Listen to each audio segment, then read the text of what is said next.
Hey everybody, it's John again, Contract Diagnostics, and we've had a lot of questions lately on work-life balance. We've read a lot on burnout and physicians, and we thought we'd address it in a quick episode. One, because we've had a lot of questions on our quarterly and our specialty webinars that we've been hosting lately. Check them out at contractdiagnostics.com and sign up for one. They're fantastic and unbranded, and tons of information. We always answer your questions.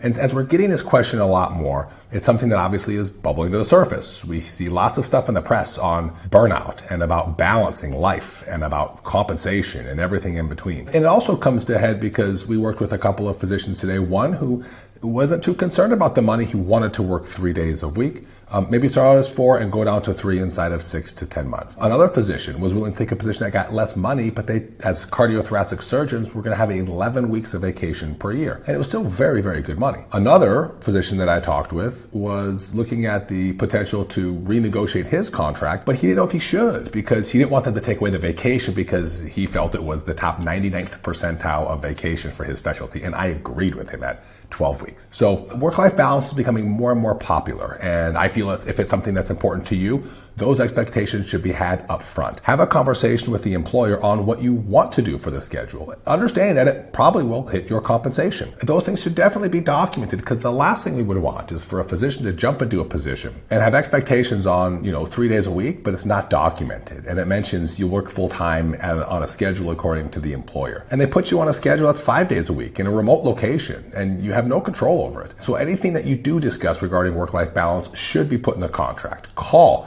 should be capped and any additional call should be paid. Location should be very clear and very specified, additional locations with your permission. The schedule, 3 days, 5 days, 7 days a week should be very clear. Any additional set by your expectations only, and of course with your approval and consent. So work-life balance is becoming super important, and the newer aged physician of today is much different than the physician of yesterday who doesn't mind working till 75 or 78 at 80 hours a week and doing their crap because that's what they do.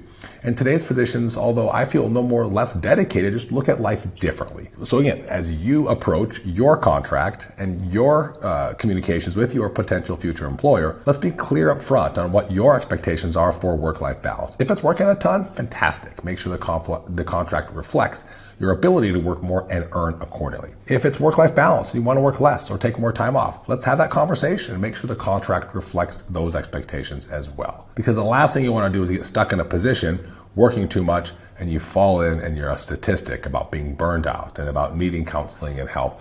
And that's not good for anybody, for patients, for the employers, or you as physicians. So if we can help with anything, reach out to us at Contract Diagnostics. We love to. It's all we do. Enjoy the rest of your day.